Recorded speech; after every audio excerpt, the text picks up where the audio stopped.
오늘 함께 찾을 말씀은 잠언 13장 12절에서 25절 말씀입니다.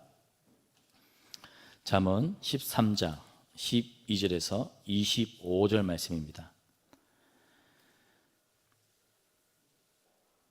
소망이 더디 이루어지면 그것이 마음을 상하게 하거니와 소원이 이루어지는 것은 곧 생명 나무니라.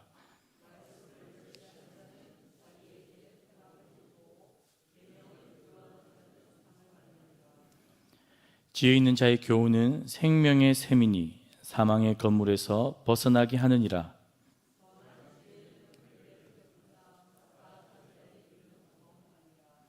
무릇 슬기로운 자는 지식으로 행하거니와 미련한 자는 자기의 미련한 것을 나타내느니라.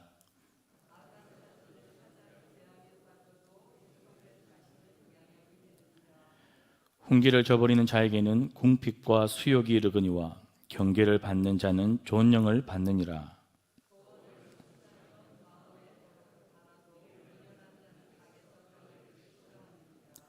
지혜로운 자와 동행하면 지혜를 얻고 미련한 자와 사귀면 해를 받느니라.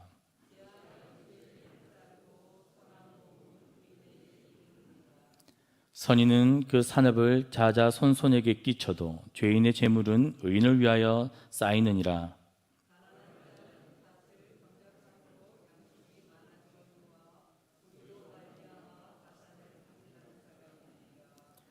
매를 아끼는 자는 그의 자식을 미워함이라. 자식을 사랑하는 자는 근실이 징계하느니라. 의인은 포식하여도 악인의 배는 줄이느니라. 아멘. 오늘 본문은 두 부분으로 나눌 수가 있습니다. 12절부터 19절까지 첫 번째 나눌 수가 있고 20절부터 25절까지 나눌 수 있습니다. 12절부터 19절은 지혜로운 자가 교훈을 쫓아, 말씀을 쫓아, 지식을 쫓아 사는 것이 마음의 소원을 성취하며 사는 인생의 지름길임을 우리에게 알려주고 있고, 그리고 두 번째 문단에서는 지혜롭게 교훈을 쫓아, 말씀을 쫓아 살 때 하나님은 그 선인에게 합당한 축복과 복을 내린다는 것입니다. 오늘 12절에 보니까 소원이 더디 이루어지면 마음이 상한다라는 표현이 등장합니다. 그런데 19절에도 소원이라는 단어가 나오고 마음이라는 단어가 반복됩니다. 19절에서는 소원이 이루어지면 그것이 마음에 달다라는 것입니다. 그래서 이 처음에 소원과 이 마음이 이 첫 문단의 중요한 키입니다.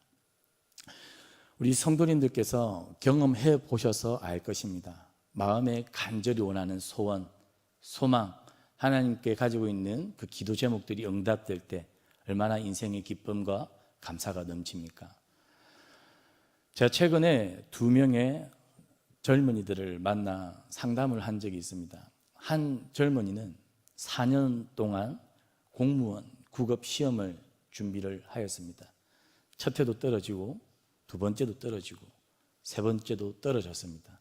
올해 4번째 공무원 시험을 준비하고 있는데 이 형제가 저를 찾아온 이유는 자살하고 싶다는 것입니다.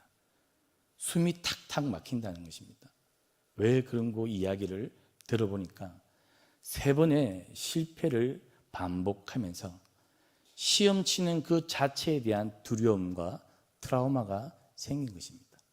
마음에 원하는 것은 그 시험에 꼭 합격해서 자신의 인생을 성실하게 어딘가에 속해서 부모님에게 기쁨이 되어서 살고 싶지만 3번의 시험이 떨어지고 또 4번째 시험을 이제 막상 2달 앞두고 이제 준비하고 있으니 그 두려움이 몰려와서 포기하고 싶은 그 마음, 그리고 자살하고 싶은 그 심정.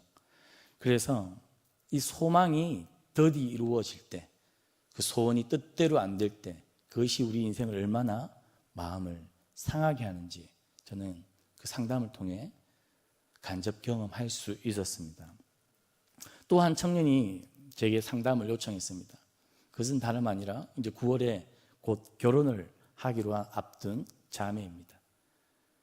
그 상담의 내용은 자신이 오랫동안 원하는 그 이상형을 두고 하나님께 기도했는데 하나님께서 때마침 좋은 형제를 자기에게 주셨다는 겁니다. 자매의 얼굴이 너무 밝았고 이야기를 듣는 중간중간마다 저도 감사가 넘쳤습니다. 오늘 19절 말씀 그대로 소원이 이루어지면 그것이 우리 마음에 얼마나 단지 알 수가 있었습니다. 12절과 19절 똑같이 소원에 대한 이야기, 그리고 그것을 통해 우리의 마음이 얼마나 상하고 단지를 이야기를 하면서 이 소원이 이 봉투 구조라고 합니다. 인클루시오 구조라고 하죠. 이 첫 문단을 감싸고 있습니다. 그렇다면 오늘 첫 문단에서 하고 싶은 이야기는 어떤 사람이 어떤 사람에게, 누구에게 이 소원이 성취되고 누구에게 이 소원이 성취됨으로 인해 마음의 단, 생명, 나무가 생기는지 그 이야기를 오늘 첫 이야기를 하고 있습니다. 오늘 보니까 13절에 말씀을 멸시하는 자 등장합니다. 즉 말씀을 멸시하지 않는 자가 곧 소원을 성취하는 자. 근데 오늘 본문에서 말씀과 똑같은 표현이 다르게 반복되고 있는데요, 14절에는 말씀이 지혜 있는 자의 교훈으로 등장합니다. 15절에는 선한 지혜로 등장합니다. 16절에는 슬기로운 자의 지식으로 등장합니다. 18절에는 훈계로 등장합니다. 지혜로운 자의 지식, 훈계, 선한 지혜, 이것이 바로 무엇이냐면 13절에 등장하는 말씀입니다. 말씀을 경외하고 말씀을 멸시하지 않는 자, 그 선한 지식, 그 훈계를 쫓아 살아가는 지혜로운 자의 인생은 어떤 인생입니까? 마음에 소원이 성취되어 하나님이 그에게 생명나무를, 그 마음을 달게 하는 인생, 그 삶의 비법이 말씀을 무시하지 않고 멸시하지 않고 그 선한 지식과 슬기로운 자의 지식, 훈계를 쫓아 사는 인생이라는 것입니다. 구약 성경에 누가 말씀을 멸시해서 인생을 망친 적이 있습니까? 바로 엘리 대제사장의 두 아들 홈니와 비느하스입니다. 그들은 13절에 말씀을 멸시하는 자는 자기에게 패망을 이루고, 홈니와 비느하스는 이스라엘의 제사장들이었습니다. 성전에서 하나님의 말씀을 귀히 여기며 살고 하나님을 받들며 살라고 주신 그 귀한 직분, 말씀을 무시하고 산 결과 그들은 하루아침에 죽임을 당합니다. 그러나 오늘 누가 대조되는 인생을 살았습니까? 바로 사무엘이죠. 사무엘은 하나님 앞에서 이렇게 말했습니다. 말씀하시옵소서, 주의 종이 듣겠나이다. 사무엘상 2장 30절에 하나님께서 이런 말씀을 하셨습니다. 나를 존중히 여기는 자를 내가 존중히 여기고 나를 멸시하는 자를 내가 경멸하리라.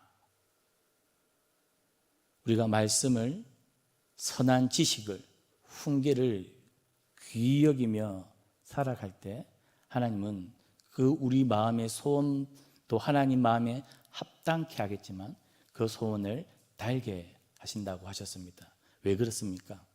우리가 아무리 좋은 것을 바라고 그 좋은 것을 얻기 위해 노력하고 애를 쓰더라도 우리 인생의 모든 것을 허락하시는 그 결정권은 하나님이 가지고 있기 때문입니다.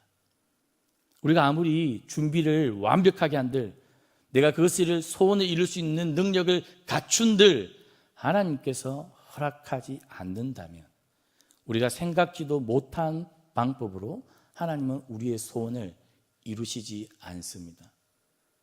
반대로 우리가 능력이 없고 우리의 소원을 이룰 수 있는 준비와 여건과 환경이 되지 않더라도 하나님이 그것을 기쁘게 여기시고 하나님이 허락하시면 하나님 우리에게 주시는 것이 바로 우리 소원의 성취라는 사실입니다.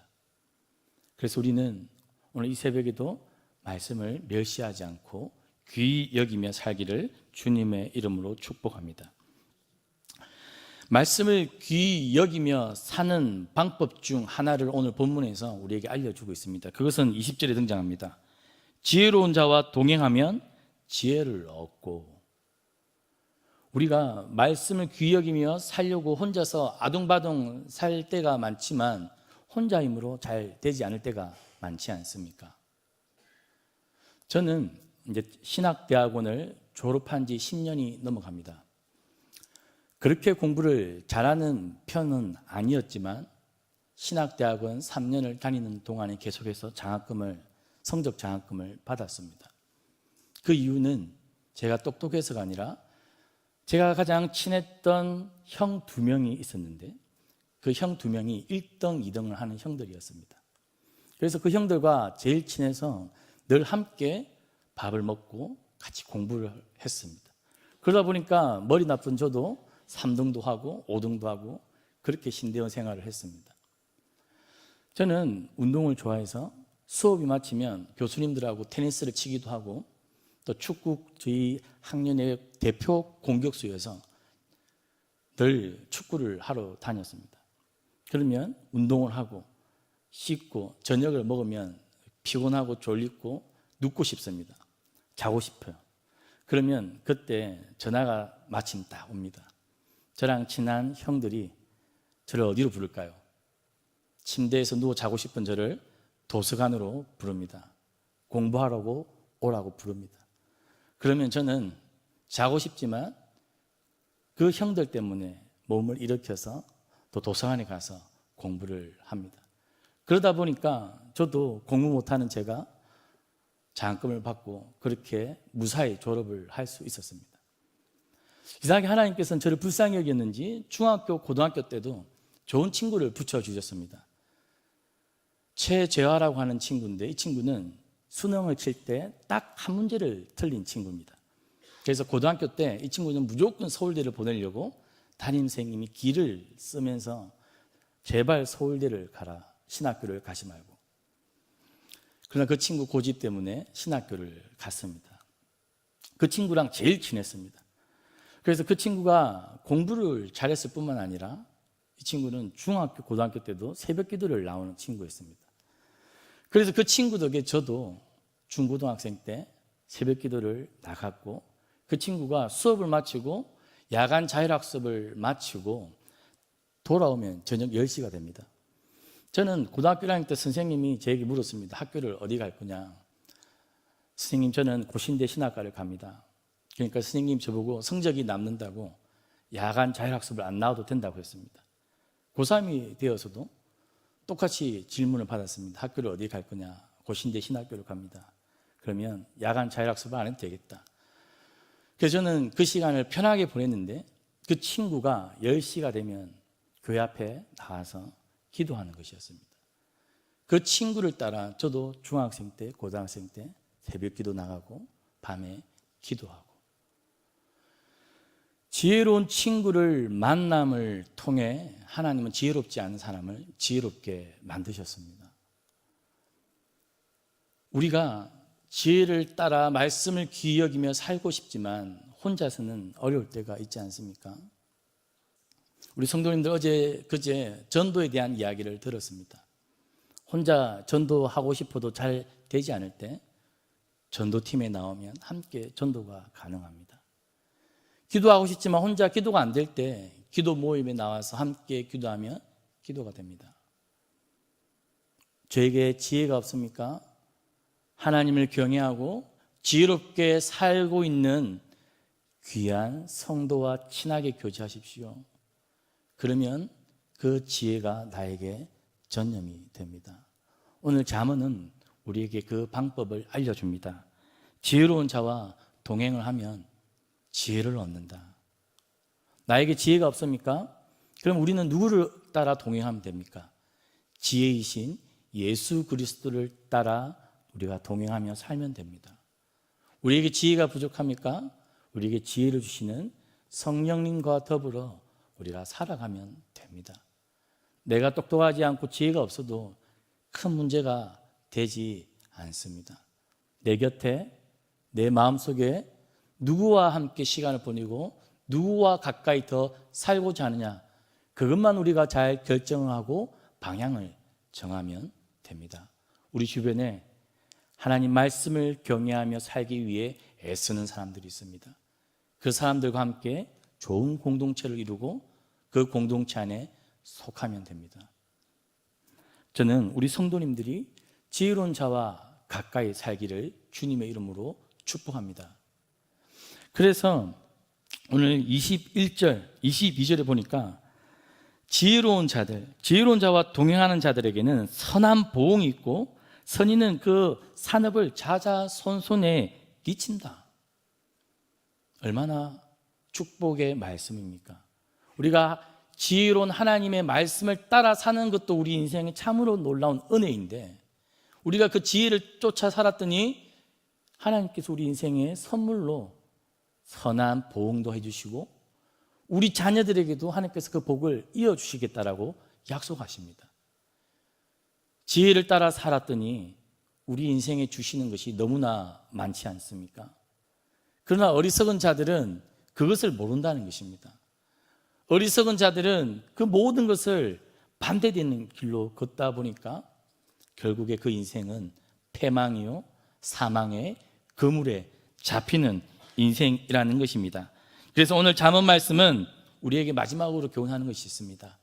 너희 자녀들이 말씀을 쫓아 지혜롭게 살 수 있도록 자주 부지런히 성실히 훈계하라.